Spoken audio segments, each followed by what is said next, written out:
Hi, I'm Elisha, and today I have the pleasure of introducing someone very important to me. I'll admit, when I was tasked with this introduction, I was a little bit worried. I had no idea how I was going to be able to put into words how amazing Gisselle really is, but here's an attempt. She's been through a lifetime of hardships, but the crazy thing is, you'll never be able to tell from just meeting her. For that, I'll always admire her. After everything she's been through, Gisselle is easily one of the strongest, most hardworking, most genuine people I've ever met. She's the type of person to comfort you when you're sad, but she will also very kindly tell you if you look a mess. She's the embodiment of safety and comfort. She's peace as a person. From joining band together 2 years late to sitting in my room writing last minute essays to the countless amount of times she's helped me pick a hair color. I'm so thankful for all the memories that we shared together so far. Gisselle, thank you for trusting me with your eyebrows, for welcoming me into your family, for all your words of encouragement. Thank you for giving me the privilege of being your friend.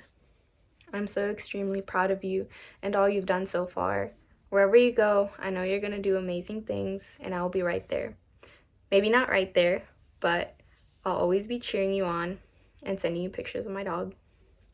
Now, without further ado, as you're supposed to say, the smart, talented, beautiful, amazing Gisselle Velasquez. Hi, as Elisha said, my name is Gisselle. There's a lot I wanted to talk about in my senior speech, but I wanted to talk about my story. And this is how I grew up. When I was younger, I would always ask my mom, Mami, ¿dónde está mi papá? Mom, where is my dad? Ahorita regresa pronto, mi niña. No te preocupes. He'll be back, my child. Don't worry. As a 2-year-old, I thought she was telling me the truth, but also a part of me knew she was lying to me at the time. When I was around 2 years old, that's when my mom and dad's separation started. This is where my story begins, quickly followed by his disappearance and failure to be present for the birth of my younger sister. Even though at the time I was too young to realize what my dad's leaving meant, and even now I still don't even understand, I still felt to put myself in his shoes, because in his absence I've had to find myself, my own shoes. As a kid, I was afraid that my dad wouldn't be in mine or my sister's life at all. And this fear of not knowing is what led to my first heartbreak. But what stands out to me the most is my mother's strength through it all. She became my mom with the unexpected pregnancy at a young age of 18, then had a second child at 21. A single mom, 2 kids, doing it all by herself. Through the thick and thin, my mother stayed and succeeded so much in her life.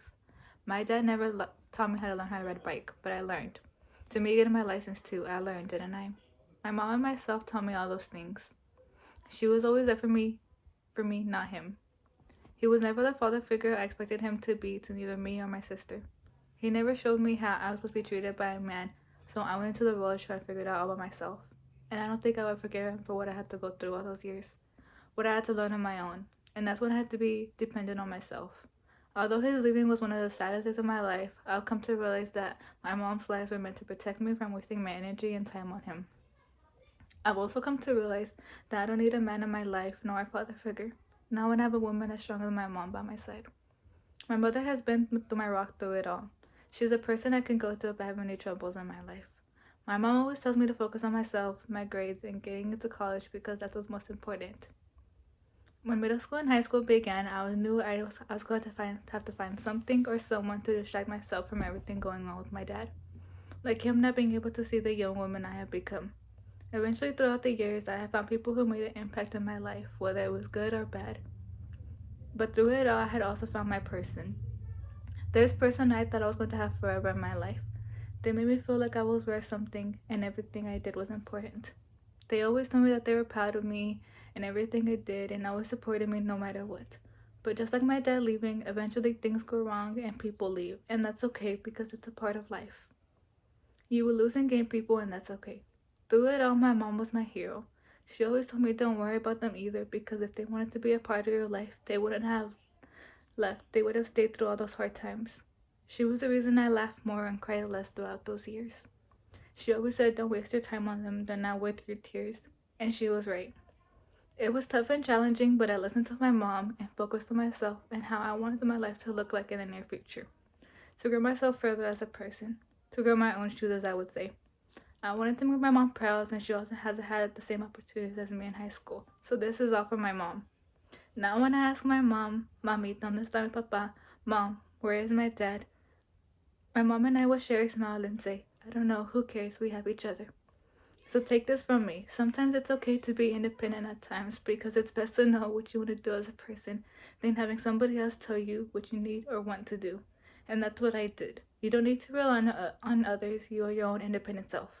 Thank you.